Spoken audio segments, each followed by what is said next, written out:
Hey everyone, welcome back to the channel and welcome back to another video. Really happy to see everyone back for another one. So as you know, this channel focuses on a lot of things when it relates to engineering, tech, or finances.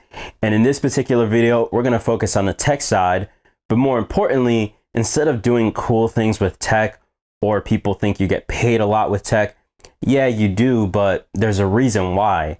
And the reason why you get paid a lot of money is because you solve real world problems with technology. One of the real world problems that our family has been able to solve because we utilize technology to its full potential is getting rid of these things, which I'm sure a lot of people have in their home, which is paper. Now you may be wondering, okay, how do you benefit from getting rid of paper? I want to take you through a process that we use in our household in order to go paperless. And we'll also talk about the benefits that come along with being a paperless household. Now make sure you watch the video towards the end so that way you don't miss exactly how we implement this process in our house. So that way you can do the same and take advantage of all the benefits that come along with going paperless. Now before we dive into the benefits of going paperless, make sure you go ahead and give me a like for the video as it helps the channel grow. Don't forget to subscribe to the channel so you're aware whenever we post new content to the channel. Share the video with a family member or a friend so you can help them go paperless and they can see some of the benefits of this whole entire process. All right, guys, so let's jump into it. So one of the first benefits of going paperless is reducing clutter. Now, guys, let me tell you a little bit about a client that I used to work with for many, many years. This client of mine had filing cabinets and it was full of paper in those filing cabinets. If I asked him about what was inside of there, this client was guessing as to what he had inside those filing cabinets because they couldn't even tell you exactly what they had in there. I think they were guessing that they had taxes, maybe some old pictures, maybe some old documents of certain things. But all I remember when I went to this client's home was they had so many filing cabinets in their house.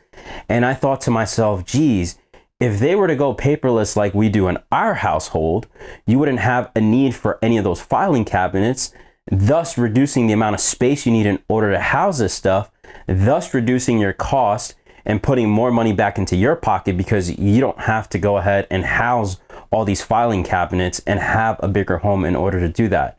So that's really one of the awesome benefits of going paperless. Another benefit of going paperless is that you can easily find your documents and you can easily share those documents with other people. As an example, if you're like me and you have small children and geez, I never knew that kids in kindergarten come home with a lot of paperwork. But our kids, they come home with a lot of things that they work on.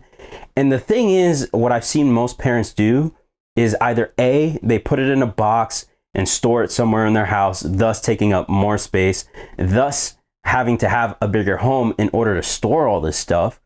Or some of the other folks that I've seen is they just throw it straight into the trash.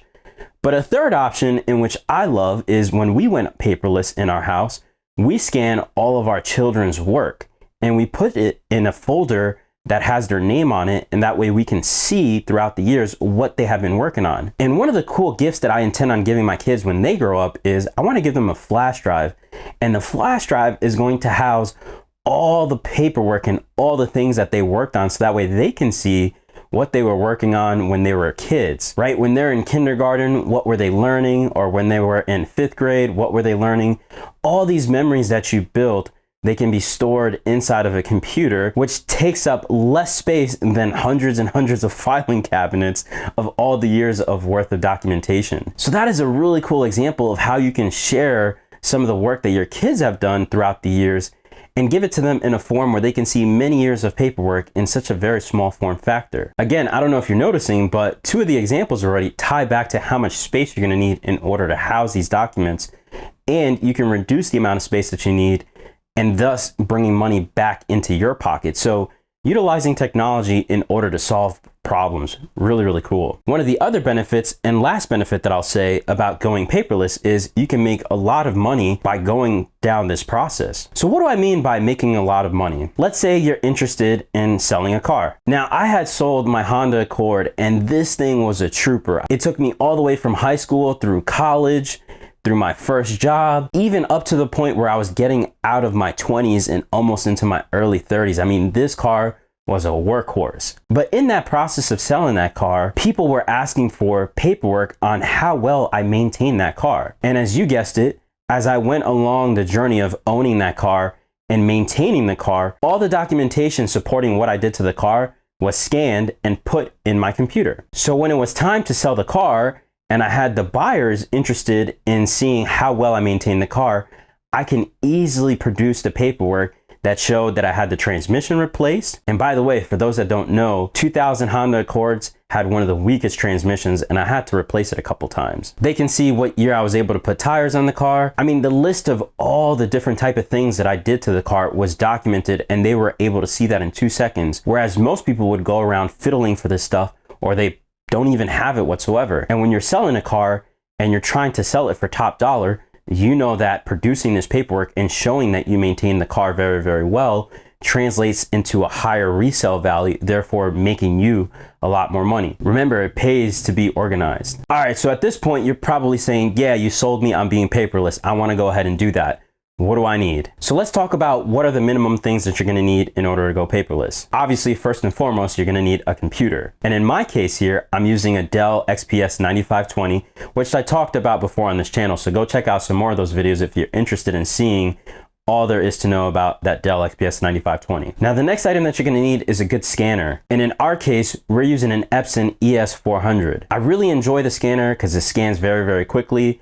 And it has some software that works really, really well in order to create PDFs. So what I'll do is I'll put a link in the description for the specific scanner that I'm using if you're interested in grabbing it. Now, keep in mind, if the scanner is not available anymore, I'll find an alternative that works just as well. And the other item that you're gonna need for minimum setup is going to be a shredder. Now, you may be asking, why do we need a shredder? Well, those documents that you scan, you're going to find out in the process that I'm gonna lay out for you. You're gonna have documents that has information that doesn't really matter, right? You can toss that in the trash. But then you're also going to have documents that you scan that's going to contain vital information. It can be social security numbers, account numbers, all those kinds of things. You don't want to throw that in the trash because you don't want your information landing somewhere where people can get a hold of it. So we use this shredder in order to make sure that your information is not available to the public. Now let's jump into some of the additional items that you need in order to have the recommended setup. So 2 more items added to what we talked about originally. And the first item is going to be a NAS, or a network attached storage device. So this device, all it does is it sits on your network and it has a bunch of hard drives inside of it. And its sole purpose in life is to store your items or store the documents that you're getting ready to scan. And the reason why we have that NAS is because we want to be able to back up our items in case our computer stops working. There's nothing worse than going paperless and your whole life is digital and the very computer that you're storing all your stuff in stops working. What are you going to do when you lose everything that you ever scanned? So you don't want to fall into that trap. You want to make sure that you have backups of everything, and the NAS does that job for you. And last item on the list is a router. The router provides communication between your computer and the NAS as well. So it allows that communication to happen so that way you can store all your things on the computer, and then the backup between the computer and the NAS happens automatically. So those are all the items that you need in order to go paperless. Now we can jump into the process of how we execute on this paperless vision. Now, before we jump into the process, remember this video is just about learning the process. We're not gonna walk through on how to set up everything, meaning making sure that the scanner can communicate with your computer or having a NAS set up and making sure that your computer can talk to the NAS. If you're interested in learning how we set all this up and you want me to make a video on it, go ahead and leave me a comment in the comment section below. And if enough people are interested, we'll go ahead and make that video for you. So first step in the process is making sure that you have a location in which all the documents that you're going to scan are housed. So as an example, in our household, I have a closet in my office, and in one of the shelves is a basket that holds all the papers that we intend on scanning. We go ahead and we put all those papers in there. And once a month, I'll go in and check to see what papers we need in order to start scanning. Now, keep in mind, you may check that spot every once a week, every twice a week, or once a month. In my case, it just depends on how much documentation is coming into your home. The next step in the process is to sort out the documentation. And in our particular case, how we sort the documents, we sort it between documents that have critical information on there, such as account numbers, social security numbers, things of that nature, and documents that don't have any critical information on there, but we are looking to save it for future reference, such as our kids' coursework. So once you have all those documents sorted out, you're now ready to move on to our third step in the process. And the third step is to go ahead and start scanning. So one of the things that I started to scan first was my daughter's coursework. And let me tell you, she has over 200 pages that we had to scan. And one of the things that I love about the scanner that we're using is it's able to scan multiple documents very quickly with the feeder. So it took me less than 5 minutes to scan over 200 pages. Once you're done scanning, and in this case, we're done scanning my daughter's coursework, we can go ahead and use a software that was included with the scanner in order to save the document as a PDF. Now, I like to use PDF because it gives you extra features that you can't use with other extensions such as PNG or JPEG. Use what works best for you, but I highly recommend using PDF. So once you have that PDF document created, you're now ready to go ahead and store it for safekeeping. So as you see, one of the things that we have in our computer is a directory for each of our children. And within their directory, they have other directories that keep important information about them. And one of the really cool things that we have is their coursework. And it's broken out by each calendar year. And so we're going to pick the calendar year for their coursework, which of course is 2024. And we're going to go ahead and store that in there. And one last thing you want to make sure before you say you're all done with scanning is you want to go ahead and open up the document of where you stored it and make sure you have no issues opening up the document and you can see everything that you scanned. There's nothing worse thinking that you actually scanned the document and you maybe had some issues and you no longer have the document. Not a good place to be in. Now, the fourth and final step in this process is you're now ready to get rid of the document that you scanned. And what you do with the document depends on what you did in step 2, which was categorizing if your document contains critical information or not. So in one particular case, when I was scanning our daughter's coursework, that doesn't really contain any important information on there. So we can go ahead and file that in the trash. Now, conversely, I did scan a document that had an IRA rollover and there was some important account information on there. That's something that we don't throw away in the trash. And of course, you want to make sure that you use a shredder in order to make sure that no one has access to that information. So at this point, the 4-step process that I just talked about, all of that can be completed again with just the minimum required hardware that we talked about before. But the last thing that I will mention, and I talked a little bit about this earlier, is the recommended hardware is crucial because you want to have a backup of all this stuff. We have a NAS that sits in our home, and again, that stands for network attached storage. And all it is a computer that stores all of our information.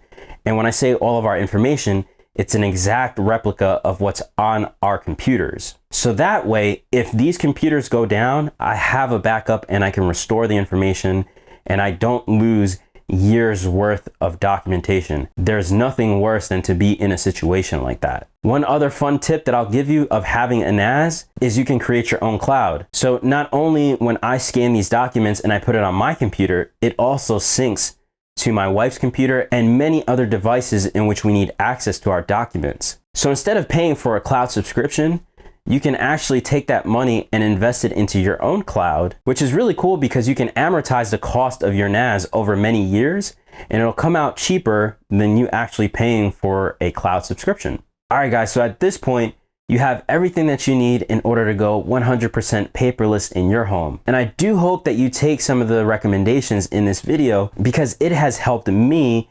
tremendously over the years. I mean, we talked about some of those benefits earlier. I've made a lot of money because I've kept documentation up to date and people always paid top dollar for some of the items that I've resold. I don't require as much space as other folks because I don't have to house a lot of filing cabinets or keep paperwork lying around. And of course, I get to give my children one of the really cool gifts, which is them seeing their work over many, many years. And again, that doesn't take up much space in my household where I see other parents with many, many boxes just to hold this stuff. So guys, let me know if you have any questions. Go ahead and leave me in the comments below. And as you see, we're using technology in order to solve real world problems. And that's why you get paid what you get paid when it comes to careers in engineering or tech. So that'll do it for this video, guys. Make sure you go ahead and give me a like if you learned something. Go ahead and subscribe to the channel so that way you're notified whenever we upload new videos to the channel. And share the video with a family member or a friend. That way they can start their paperless journey in their household and they can take advantage of all the things that come from being paperless. So I'll see you all in the next video.